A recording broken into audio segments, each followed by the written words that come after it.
Vous avez plusieurs sortes de médiums. Vous avez des médiums tactiles, audibles, visuels. Vous en avez qui sont uniquement visuels, d'autres uniquement tactiles, uniquement audibles.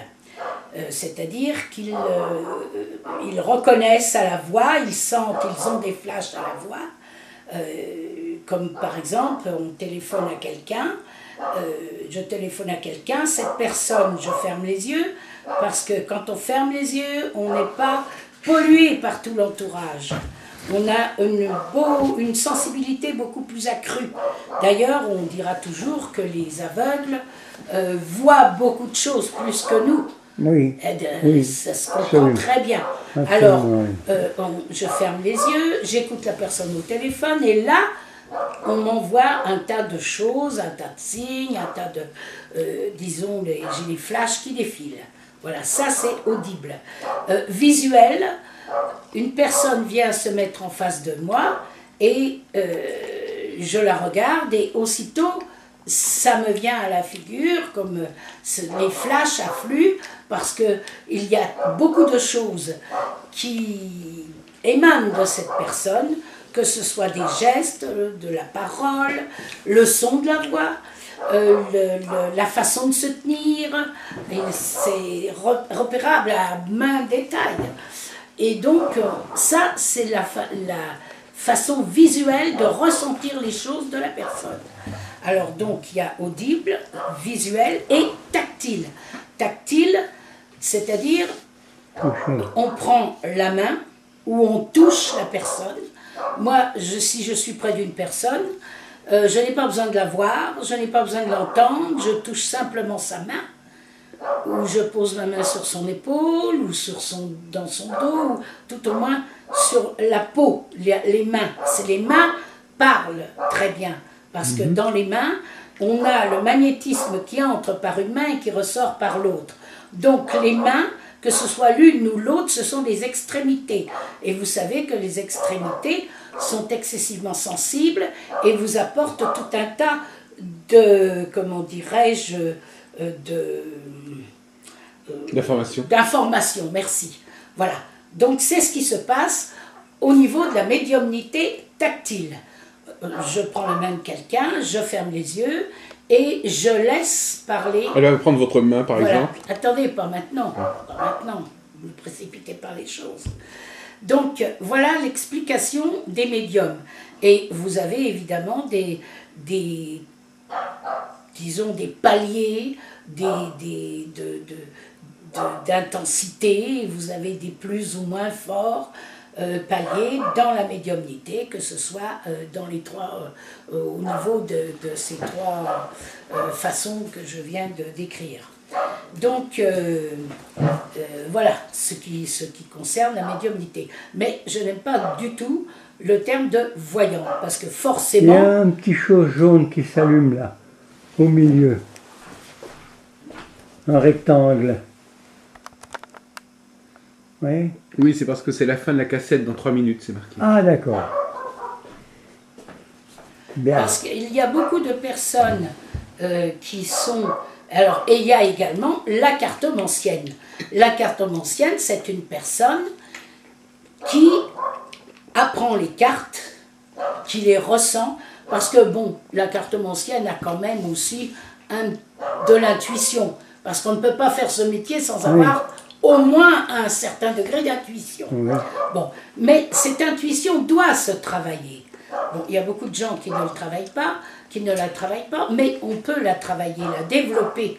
Le magnétisme, on peut le développer aussi, en faisant un tas de choses. Bon, vous avez je pourrais en revenir aux cartomanciennes, elles connaissent les cartes parfaitement, elles les apprennent, et elles lisent les cartes, elles font des voyances par les cartes.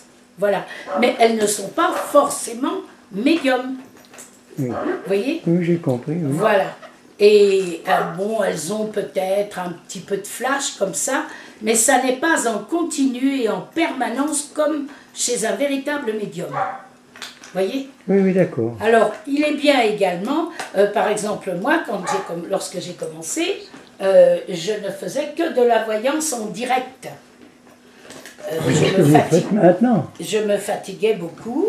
Je faisais la voyance en direct. Oui. Je ne me servais pas ni de cartes, ni de rien.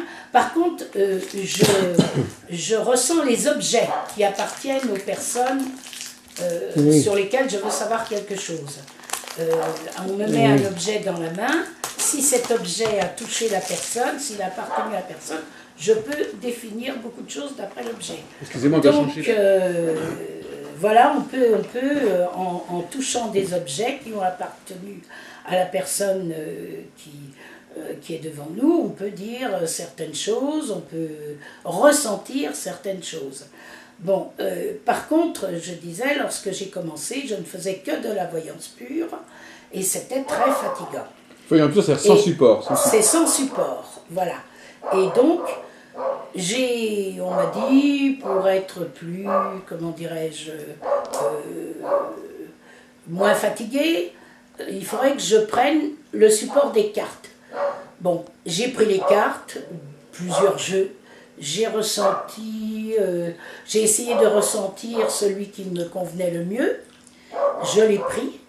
Par contre, j'ai appris ce jeu, mais rien qu'avec le ressenti de ma médiumnité. Je n'ai jamais lu les notices, je ne les connais pas. Oui. Et d'ailleurs, je suis même très étonnée des fois lorsque je regarde, quand je veux par curiosité voir la notice d'un jeu de cartes, pour voir si ça correspond à ce que je ressens. Parfois c'est exactement pareil, parfois ça a un autre sens. Mais moi je fais les cartes selon ma médiumnité, selon ce que je ressens.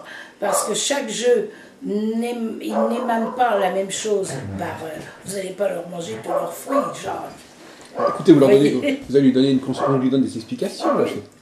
Donc, comment dirais-je, je ne sais plus ce que je disais. Ah ouais. Vous nous expliquez que vous ne faites plus de voyance, voyance directe. Oui. Donc, je prends les cartes, si vous voulez, pour m'aider. Alors, ce que je fais d'abord une voyance directe en consultation. Et lorsque j'ai développé une voyance directe, je prends les cartes. Et parce que les personnes aiment qu'on touche aux cartes. Parce que certaines personnes pensent que si nous ne prenons pas les cartes, nous ne disons pas la vérité. Voilà, parce qu'il y a des personnes qui sont très accros aux cartes. Ils croient que la vérité que vous dites dépend des cartes. Alors je prends les cartes, je les fais, et la personne est obligée de constater, puisque bon, elle revoit quand même ce que représente chaque carte qu'on sort quand on pose des questions. Ça correspond à ce que j'ai dit auparavant. Et c'est comme ça que petit à petit, j'ai pris les cartes après pour m'aider et pour constater si ma voyance en direct était réelle, était bonne, était réelle, était juste. Et on arrive facilement, c'est incroyable, on arrive facilement comment dirais-je, à expliquer une voyance qui correspond exactement avec les cartes, en cartes et en... Vous vous rapprochez un peu, hein, parce que je ne vous vois pas. Je vais vous poser une question concernant vos capacités médiumniques. Voilà. Est-ce que, par exemple, si quelqu'un veut communiquer avec une grand-mère, une tante... c'est possible. Il vous apporte une photo ou simplement son nom? Une photo, mais il m'est arrivé... C'est bizarre, on ne peut pas expliquer. La médiumnité est quelque chose de très complexe et très facile à comprendre quand même, mais quand même très complexe. Parce que il arrive que j'ai une personne devant moi et cette personne me pose des questions pour elle. Je la regarde, je l'observe, j'entends ce qu'elle me dit, ce qu'elle me demande, j'ai des flashs la concernant, mais à travers ça, il arrive très souvent que j'ai ou une grand-mère, ou un grand-père, ou un frère, ou un parent, ou un proche, qui vient en permanence se mélanger au flash la concernant. Et je me dis, quand je sens ces choses-là, je sais d'avance que on veut me dire quelque chose sur ces personnes. Donc il faut que j'arrête de m'occuper de la personne qui est en face de moi. Il faut que je dirige ma médiumnité, ma recherche, et que j'écoute les flashs, que je suive les flashs, et que j'écoute ma médiumnité pour parler de cette personne. Parce que j'ai remarqué que ce soit aussi bien avec les cartes que de cette manière, lorsque j'ai une carte qui interfère dans le jeu et qui me parle de tout à fait autre chose que de ce que je suis en train d'expliquer, ça veut dire que le destin m'envoie un signe et il faut que je développe ce signe d'abord avant de terminer ma consultation sur la personne. Parce que le destin a quelque chose d'important à me dire. Et il m'est arrivé plusieurs fois, là je vous donne un exemple, qu'une jeune femme, je devais lui faire une consultation la concernant personnellement. J'ai commencé la consultation. Je vous explique ceci pour que vous compreniez mieux. J'ai commencé la consultation, je lui ai dit tout un tas de choses, mais en permanence, son père venait se mettre devant moi, constamment. Et je sentais quelque chose au niveau de l'estomac, au niveau de mon être, je sentais quelque chose qui lui correspondait à ce monsieur. Et d'un seul coup, je lui dis, en pleine consultation, je lui dis, est-ce que votre père est malade? Alors je lui dis, dites-moi simplement oui ou non. Elle me dit oui. Bon, je lui dis, voilà ce que ça veut me dire. Je lui dis, mes flashs me dirigent vers votre père. On va laisser quelques instants votre consultation personnelle et je dois me diriger vers votre père. On a des choses à me dire sur lui. Je lui dis, voilà, je le vois très blanc, très mal, très mal. Je le sens malade, mais les médecins n'arrivent pas à trouver ce qu'il a. Et ils lui font des tas d'examens, mais ils ne trouvent pas ce qu'il a. Et moi, je ressens qu'il a quelque chose, on me dit qu'il a quelque chose en profondeur, quelque chose qui lui est tombé dessus comme ça, c'est quelque chose de très, très dur, très fort. Il faut chercher beaucoup plus avant que ce qu'ils font actuellement. Et je lui dis, il ne trouve pas. Ça fait des mois, bien 6 mois qu'il cherche, il ne trouve pas. Il me dit, oui, vous avez tout à fait raison. Il est arrêté de travailler, il est très fatigué. Quand ça lui prend, il va à l'hôpital, on lui fait on essaye de le remonter, il revient à la maison, et il est de plus en plus mal, de plus en plus faible. Et je lui dis d'un seul coup, votre père a quelque chose dans le sang. Elle me dit, ah bon? Elle me dit, bon, ils n'ont pas l'air de trouver. Je lui dis, demandez-leur de faire des analyses beaucoup plus profondes, beaucoup plus poussées, et demandez-leur qu'ils recherchent. Moi, je sens qu'il a attrapé un virus, quelque chose de très mauvais. J'entends, hein, je suis un petit peu sourd. Hein. Alors là, elle m'a dit, bon, je vous promets, on va faire le nécessaire. Je vais demander à mon médecin, au médecin qui fasse le nécessaire auprès de mon père. Bon, du fait que j'avais avancé dans ce sens, que je l'avais prévenu, je lui avais dit ce qu'il fallait faire, là j'ai été comme libérée et je suis revenue à sa consultation personnelle. Oui, d'accord. Donc j'ai continué tranquillement à lui faire sa consultation et je n'ai plus été interrompue par des flashs concernant son père. Oui. Et quand nous nous sommes quittés, je lui ai dit, tenez-moi au courant. Elle me dit, dès qu'il a fait ses examens, je vous appelle. Quelque temps après, peu de temps après, il ne s'est pas passé un mois, elle m'appelle, en pleurs. Elle me dit, Monica, il faut que je vienne vous voir. Elle est venue, en catastrophe. Elle me dit, vous aviez raison. Je lui dis, ah bon? Et de quel virus il s'agit? Moi je le savais, je l'avais deviné. Elle me dit, mon père a le sida. Et les médecins ne s'en doutaient pas. Comme il est marié, il est... pas de problème, ils sont mariés, ses parents s'entendent bien et tout. Mais ce monsieur, il a fait une incartade bien des années avant, avec quelqu'un, il avait même oublié. Et il était positif. Et il développait, au moment du retour d'âge, il développait la maladie. Et personne ne s'en doutait. Alors imaginez, elle dit entre mes parents, le scandale, le drame, et en même temps le drame parce qu'il était très mal, il était au plus mal. Et là, bon, les médecins ont fait ce qu'il fallait, mais elle me dit, si vous saviez, elle dit, je vous remercie, parce qu'en fait, on a pu quand même voir et savoir et le soigner. Mais jamais les médecins n'auraient pensé.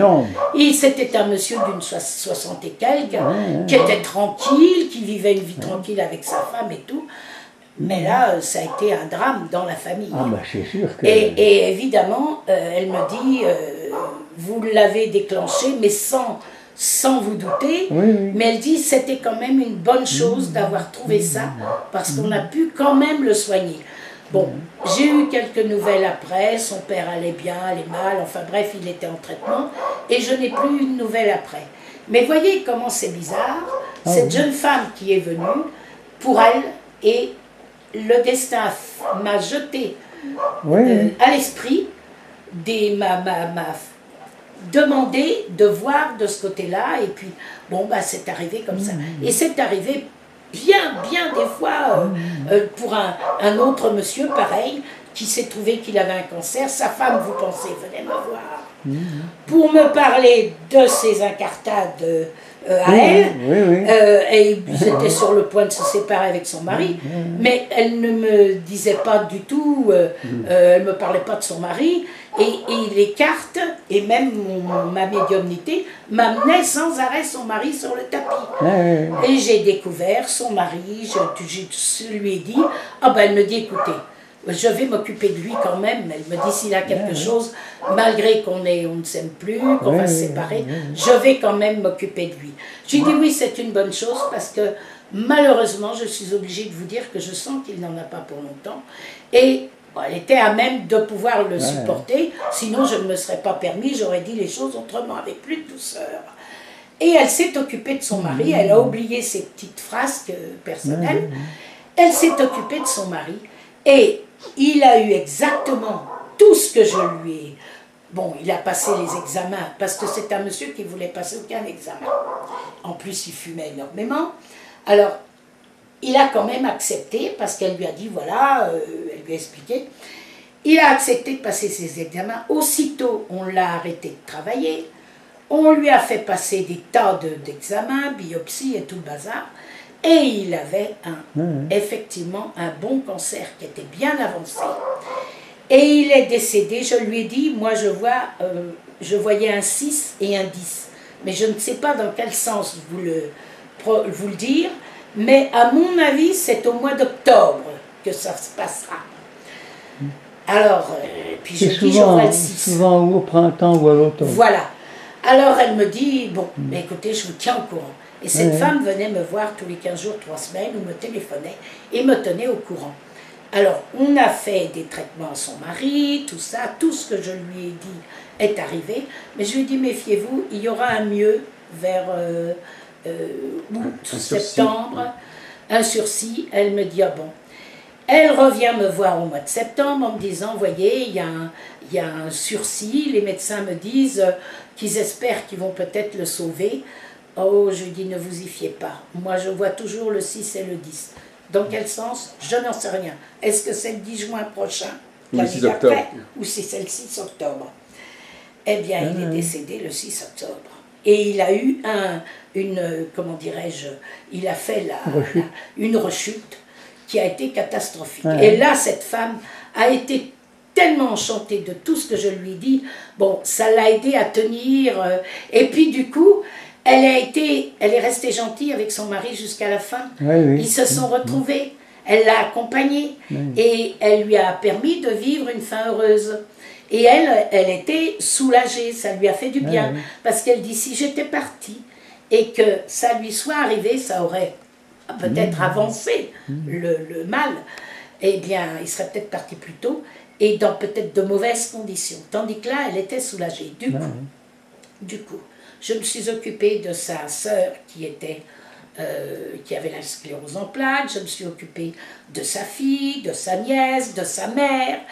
Elles venaient toutes me voir. Et ce sont des femmes que la voyante des familles, de la famille. Oui, je les ai suivies longtemps et ça leur a fait un grand plaisir. Et voyez, c'est pour vous dire que on ne peut pas suivre une voyance, si vous voulez, dans un même, disons, dans un même sens, comme ça, avec des œillères. Quand on a un flash qui vous vient comme ça, on est obligé de l'écouter. Il faut écouter et surtout, comme j'ai toujours dit, il faut toujours s'en référer à sa première intuition. Ne jamais réfléchir et attendre de voir ce qu'on va sentir en deuxième stade, si vous voulez. Il faut tout de suite se référer à sa première intuition.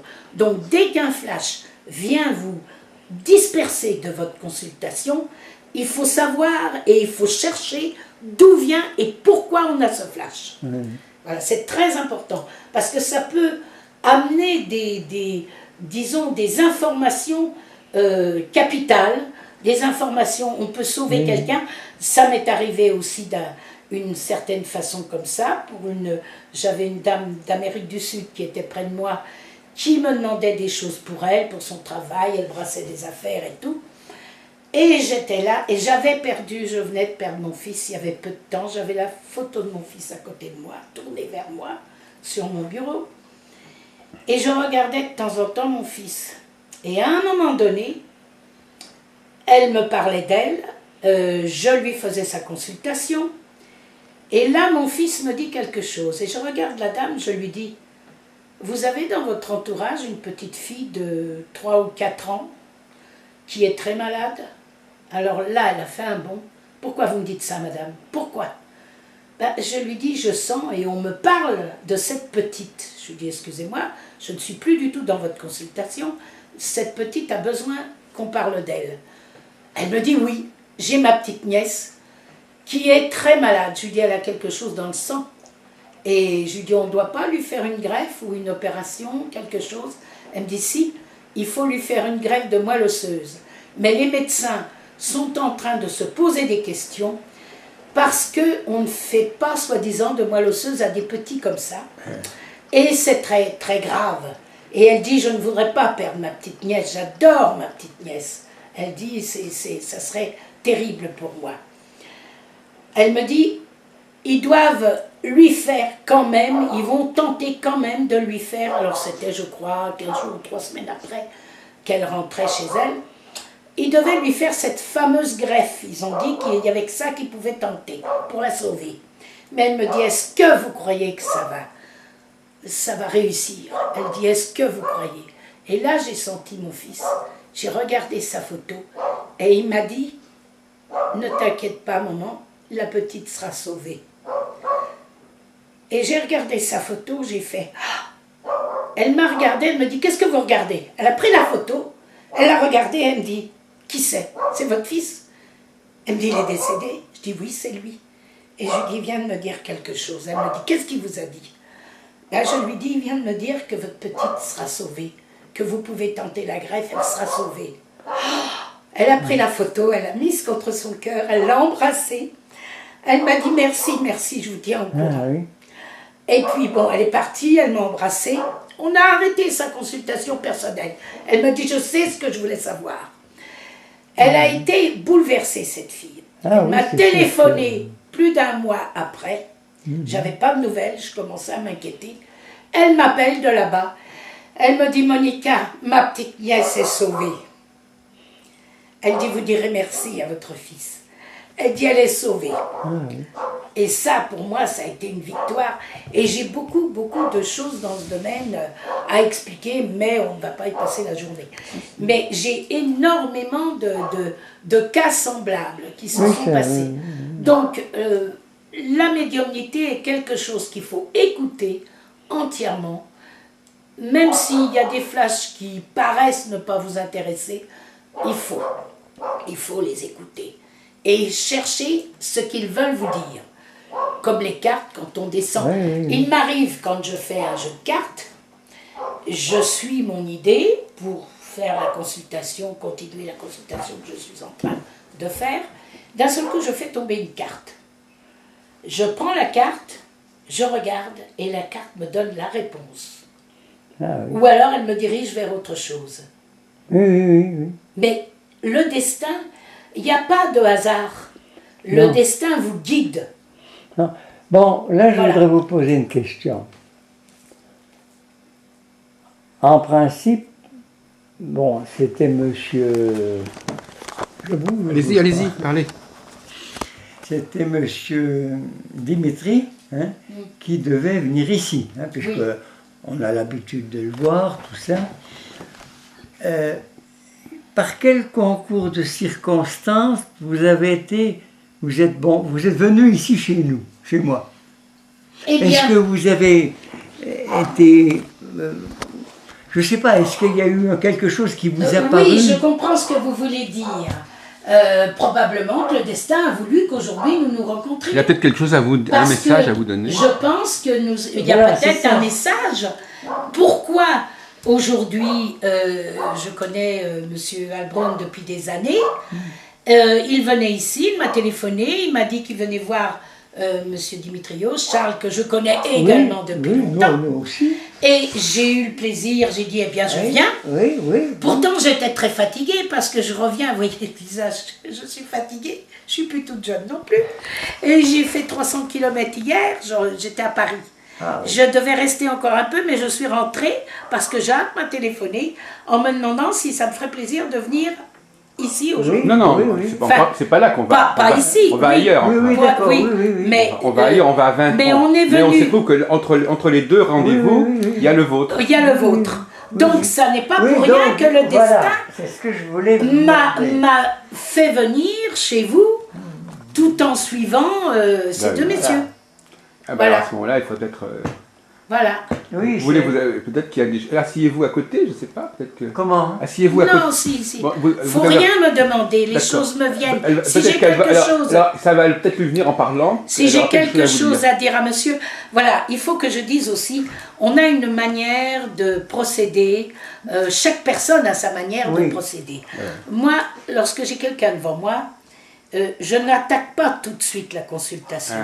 Je cherche la personne, je l'observe. Des fois, je lui parle de choses et d'autres. J'en ai eu qui m'ont dit en tapant sur la table, mais ça m'intéresse pas, faites-moi ma voyance. Alors dans ce cas-là, je leur dis, écoutez, on arrête tout de suite si vous le prenez comme ça. Vous me laissez faire. C'est moi qui vous dis les choses. Si je me permets de parler d'autre chose et de diversifier la conversation, c'est parce que je vous observe et je suis en train de chercher par quel bout vous prendre. Voilà. Alors, ne me boostez pas, parce qu'on arrête tout de suite. Ah oui, attention. Et ne me demandez rien.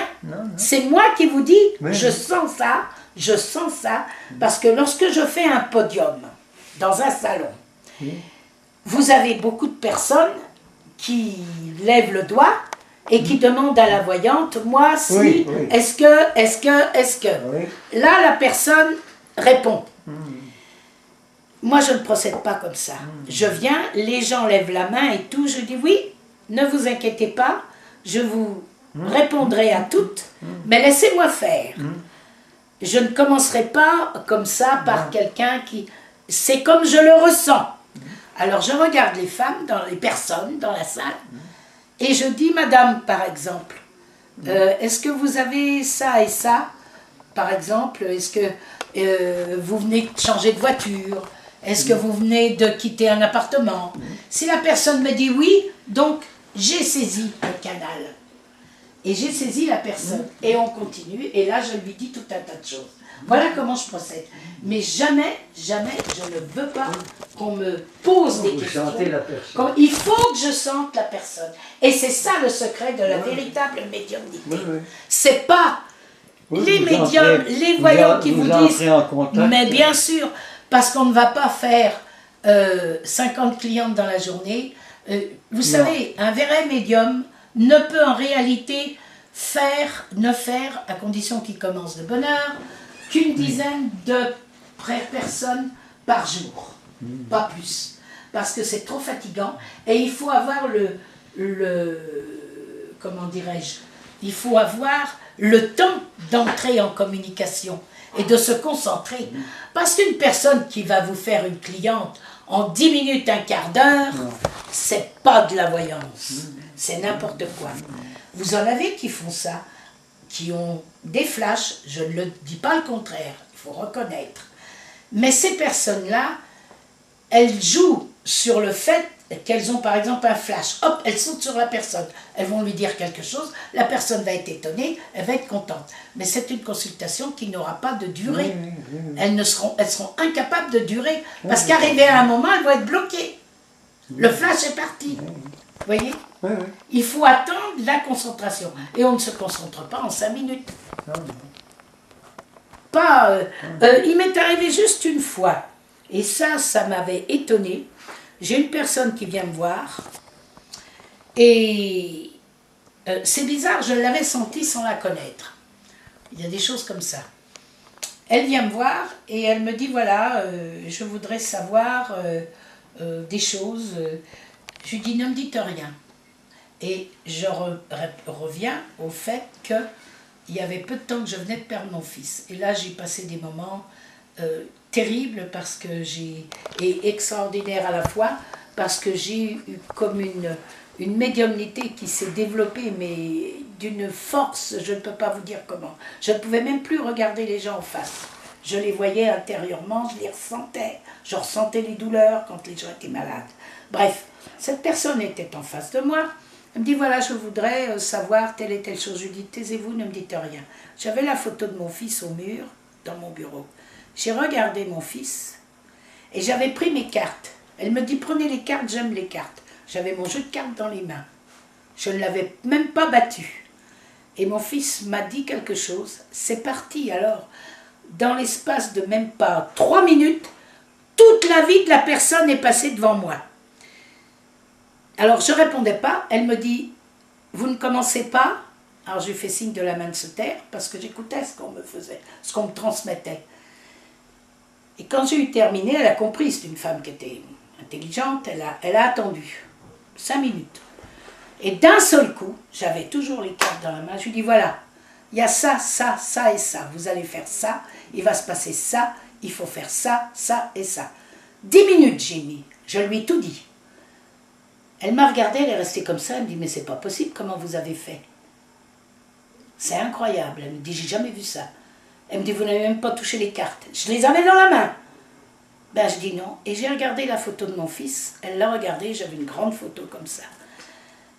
Et elle m'a regardée, elle m'a dit, qui c'est?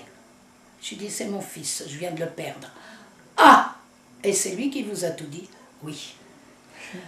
Il avait dû entrer en contact avec elle, je ne sais, parce qu'il était médium lui aussi. On faisait de la télépathie. Ah, oui, oui. On faisait de la télépathie. Ah, oui. Jour et nuit. Ah, oui, oui. C'était incroyable. Oui, ça, on ne pouvait jamais se faire cadeau de quelque chose l'un et l'autre sans savoir, sans se tromper. On disait tout de suite ce qu'on se ferait.